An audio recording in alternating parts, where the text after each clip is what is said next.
What would you spend a pretty penny on to supersize and grow your business? Or what should you spend a pretty penny on to supersize and grow your business? Sharon Horne-Ellstrom here.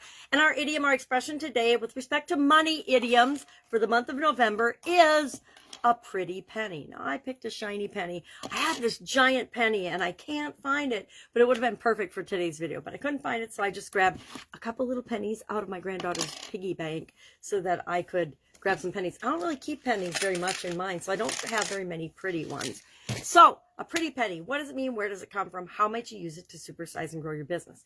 A pretty penny means, of course, a considerable profit or a large sum of money. So say you buy a fancy sports car, and somebody says to you, oh, I bet you had to pay a pretty penny for that. Maybach or Lamborghini or whatever kind of sports car. This expression has actually been around since the 18th century. It was also known as a fine penny or a pretty penny. And it was made popular in the play in 1710 by Susanna Centerlever, I believe her name was.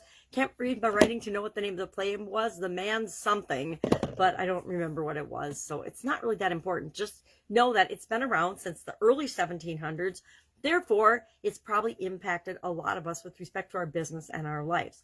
So what do you spend a lot on? What do you not scrimp and save to invest in your business? And I guess that's the big difference between investing in our business to supersize and grow it versus expenses that we have to just incur as a part of our business. I think of rent or facilities or electricity and water and supplies as expenses. They're things that we're going to incur no matter what to grow and build and supersize our business.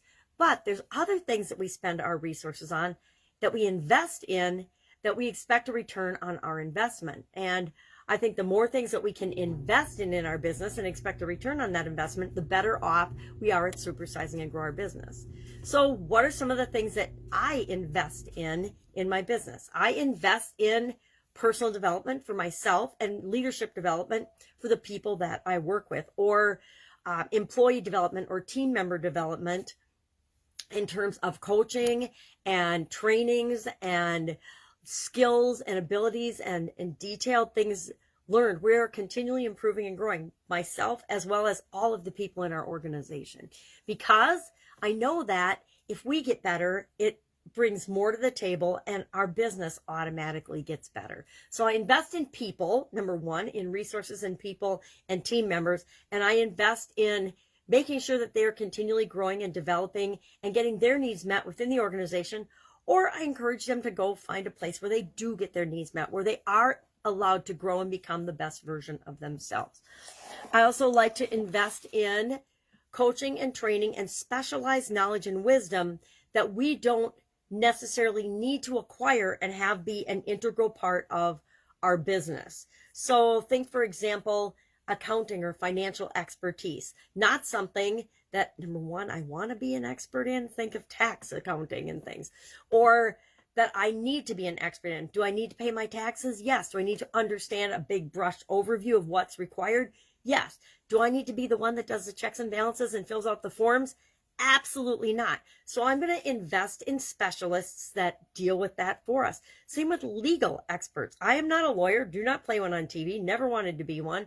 Luckily, my brother-in-law is one of the best lawyers I know. But I seek outside expertise whenever it comes to anything legal. Why? Because it's easier than dealing with the mess that we can make for ourselves if we don't seek legal advice in the beginning. How do I know this?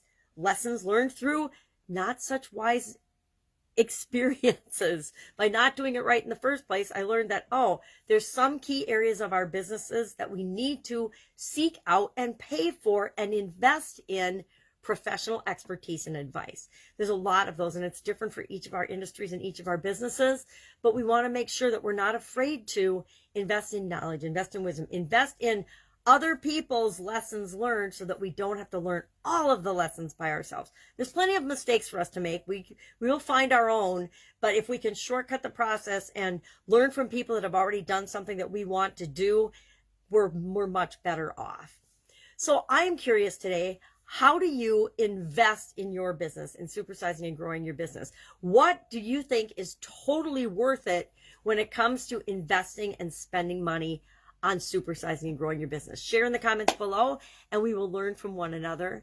That is our money-related idiom for today. I will be with you tomorrow with another money-related idiom every day for the month of November. Any questions, ask. Otherwise, I will see you tomorrow. Have an amazing money-related idiom, pretty penny day, and I'll be with you tomorrow. Bye.